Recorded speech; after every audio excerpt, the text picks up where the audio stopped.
Se você está num ambiente de produção agrícola, fatalmente, mais cedo ou mais tarde, nós seremos acometidos com algum tipo de problema de solo, como por exemplo a questão de praga, doença e nematóide, entre outros. Mas o objetivo principal do diagnóstico é entender o mais rápido possível qual é esse problema que está limitando ou vai limitar severamente a produção.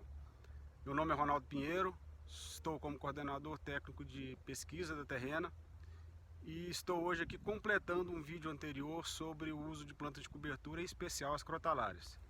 As crotalárias são várias que a gente pode citar como opções para uso e manejo.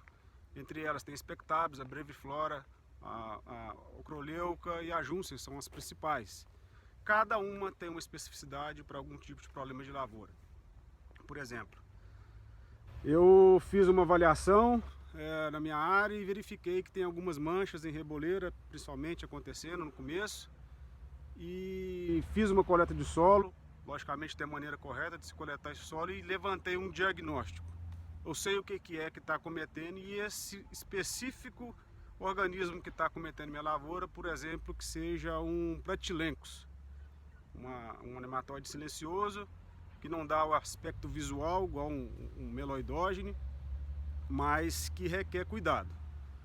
Então, o que usar? Qual crotalária usar? Então, eu ouvi falar, vocês ouviram falar, todos ouviram falar que crotalária é muito bom. A grande questão é qual crotalária é essa? Não, eu já ouvi falar, eu uso Juncer. Crotalária Juncer para mim é a mais fácil de eu encontrar no meu mercado, então eu vou usá-la para Platylencos. Tá errado. Então a Juncer ela tem um fator de reprodução alto para nematóide, para o Platylencos. Então ela para esse objetivo não seria a melhor opção. Então as melhores opções para Platylencos, por exemplo, seriam as Brevifloras, a Spectabis, muito encontrada no mercado, e até mesmo a Ocroleuca. Cada uma também com uma especificidade em termos de saída do solo, em termos de arranque, em termos de velocidade de germinação. Então tem que respeitar algum tempo, alguma época de plantio específica para cada um. Então tem que ser bem observado. Aí tem, por exemplo, outras situações. Ronaldo, eu tenho problema aqui de meloidógeno, o incógnito e o javanica, quer dizer, os das galhas. Qual usar? Poderia usar então a Breviflora ou qualquer outra crotalária? Poderia. A questão também passa a ser a Juncer, porque ela tem ainda um fator de reprodução um pouco mais alto para esse tipo de meloidógeno. Mas agora, se for nematóide dos cistos, por exemplo, aí sim qualquer crotalária estaria à disposição. A questão que a gente tem que levantar é o que mais uma crotalária poderia ter de positivo ou de negativo.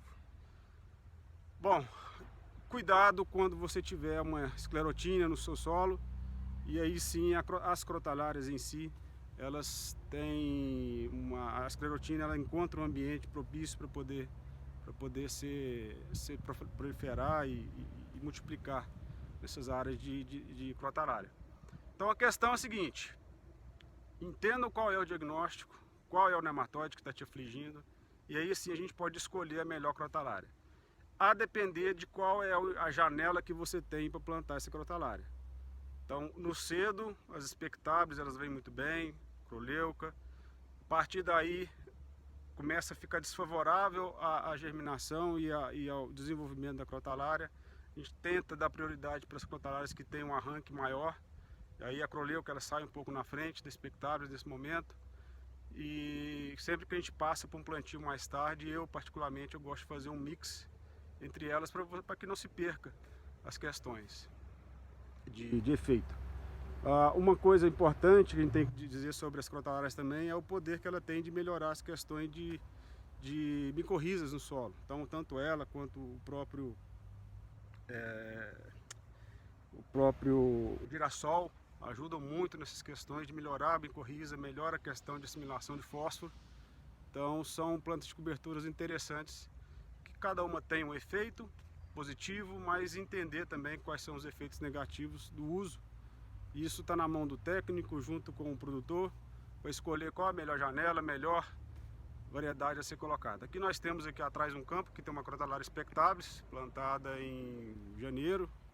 E aqui nós estamos fazendo uma avaliação de um plantio de milho associado à Crotalária para milho safrinha. Então vocês estão vendo a Crotalária aí já bem formada por baixo do milho e o milho começando agora a entrar em estágio de pendoamento.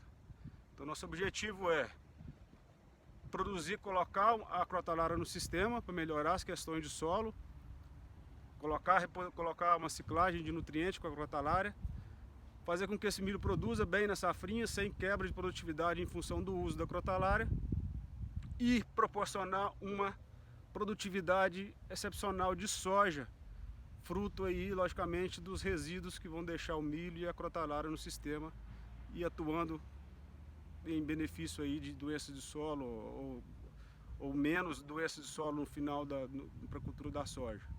Então, o objetivo é esse, fazer o sistema estar a nosso favor e a gente não lutar tanto contra ele com o uso de tantos químicos e assim por diante.